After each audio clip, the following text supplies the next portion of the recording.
Hello, thank you for joining us for ongoing training on the 2018 new conditions of participation for home health. We'll be continuing the training discussing managerial and administrative tasks that you'll need to do in your Barnestorm to make sure that your records comply with the conditions of participation. So the first thing you're going to do in Barnestorm to do this task is go to Codes, Other Basic Codes, and Employees. Okay, this is where you can modify employee records.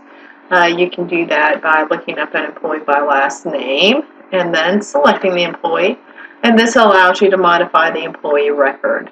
Okay, one of the things you're going to want to make sure you do is put in your contact information for each employee. It's important that you be able to pull a list very quickly of your employee contact information in the event of an emergency. Also, your staff members should be able to very quickly find contact information for each other, and the easiest way to do that is normally by putting in a cell phone number here under the cell phone number. If you wish, you can also add an email address. This can be your internal company email address, or it can be an external email. Either one will work. At the same time, you may want to just quickly check the codes and make sure those look accurate for your employee. So what you're going to want to do is pull a list of all of your active employees so that you can check whether you have the contact information for each active employee. To do that, you will click on Print Codes up at the top. And all you need to do is set the dates, and of course you're going to want to make sure that these dates are current. And what I would do is just run the report for one day so you can find out all the employees that are active on that particular day. When you run that report, it's going to give you the contact information for each active employee that is in your Barnestorm system. A lot of those employees may not be active employees, and if they're not, I'm going to show you how to remove them from the list. You're going to come back over here, and for any employee that is not still active in your system, you're going to come over here to the termination reason, and when you click there, you can see the different reasons for termination. Yours may differ a little bit from these, but they should be similar. So you will click on the termination reason, and you can add a termination date as well, and then save the employee record. That will remove the employee from your active employee records. For the other employees, the ones that are still active, as I mentioned, you're going to want to add in at the least a cell phone number and an email address if you possibly can, and that will enable communication throughout the whole system. So that's the first step, is making sure you have all the contact information for your employees. The next thing you're going to want to do is have a look at the employee date tracking area. So back under Other Basic Codes, go to Employee Date Tracking. What you're going to find is you'll find the codes that you used to have if you had any listed in this area, and what the other thing you'll find is a new list of date codes, and these are the ones that you see here. These are the ones that we have added. Barnestorm added these codes to comply with conditions of participation. So the codes are listed throughout the conditions of participation. These are all sprinkled around the conditions of participation. So they're not in any specific order, but most of these items are required for most clinical employees. And you can read the specification to determine which are required for which. But the transfer policy is one of the things that you will have to train employees on, particularly clinical employees, will need to be informed about the transfer policy. You can look at the COP for details, but that does relate to the deadline by which a transfer must be completed. So once you have trained an employee on that policy, what you'll do is look up the employee, and you will go to the transfer training policy. You will say when you trained that person, and you will go ahead and save it. Okay. Now, that particular policy requires that you train new employees one time. So the only thing that's going to be required on that one is the single date that you trained your new employee. And most of these are similar to that in that they don't require that you train them over and over. There are a couple that do, however. The conditions of participation for emergency plan requirements do require an annual review of your emergency plan. So what this date will do, when you mark the date that you do your annual review of the emergency plan for your employee, it's actually going to generate a due date for the next time you'll have to do the annual review as well. Okay? So you have a couple of options as well that do an annual item for your annual aid performance review. That will also generate an annual deadline as well. And you may have other items in your employee date codes that are annual items as well, like checking if the license is still active and that sort of thing. So there are, here's your licensing for new hires. You may have one where you check the license on an annual basis for certain licenses. And you may do other types of training like CPR that have to be recertified annually as well. So you may have that in your list as well. So for any codes that expire, you can print off a list of any codes within a certain date range that are going to be expiring, and I'm just going to do a print all. And if you do a print all, you'll just find all the codes that are expiring within the time frame that you specified, and then that way you can always check for what's expiring as well. By using these employee date codes, you will satisfy all of the training requirements in terms of the documentation of training that the conditions of participation specify. The next item we'll talk about in relation to conditions of participation requirement are the investigation of complaint.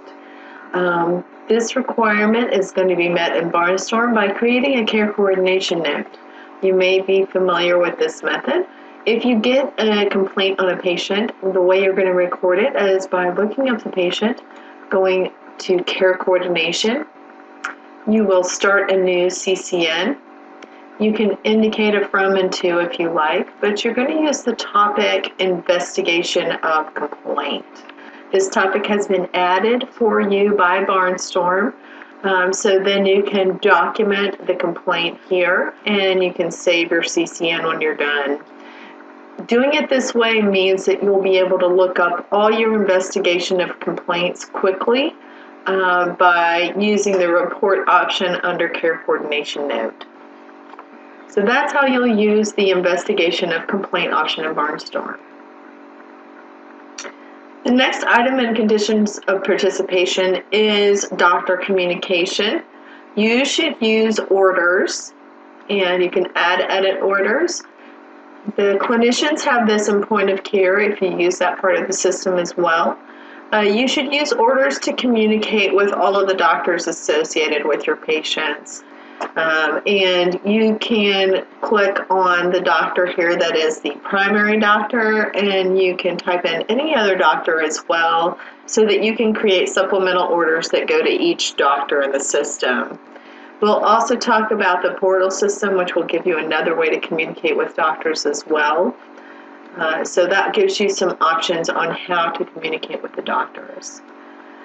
Next, we're going to talk about reports that you will need to run in the system, both to set up the system for conditions of participation and also to run on a regular basis just to make sure that your system has the information you need.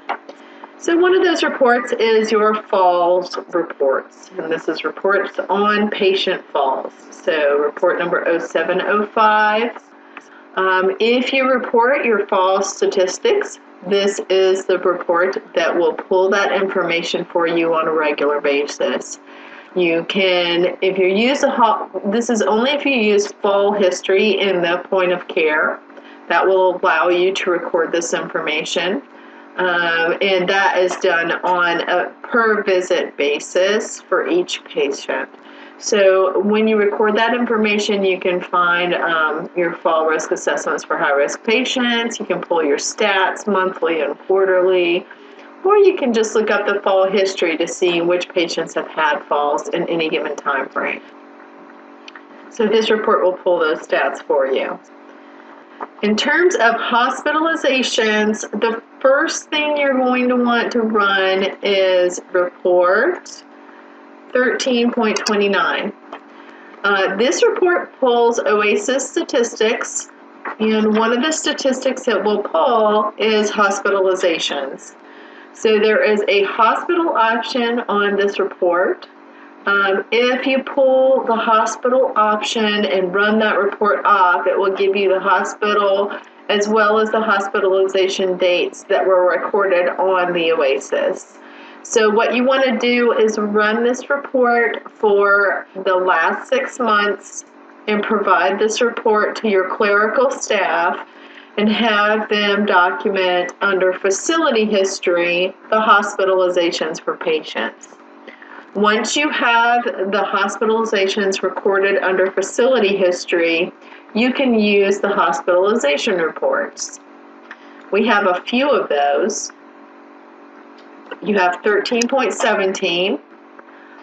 This one runs OASIS transfers. You have 13.05. This is an OASIS tracking report. This tracks really the status of your OASIS. And finally, you have the 1329 I showed you as well, which tracks hospitalizations.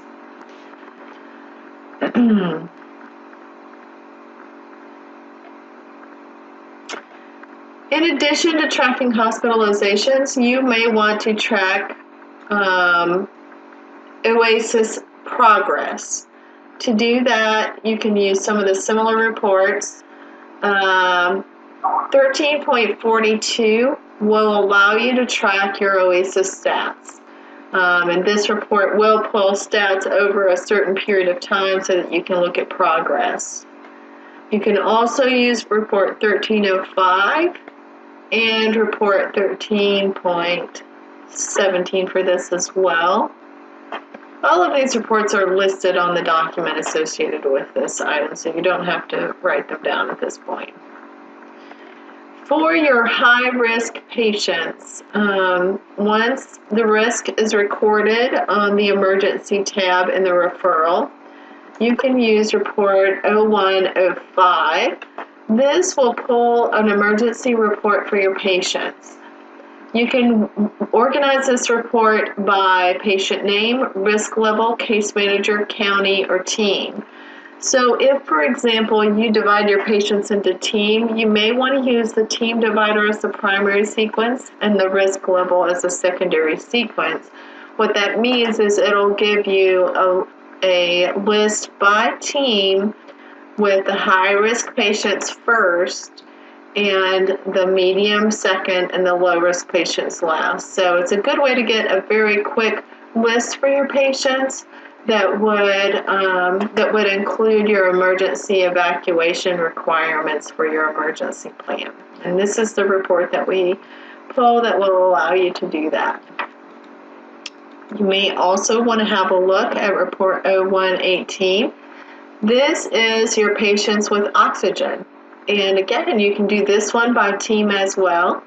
And you can sort them by name or by county, whichever works better for you.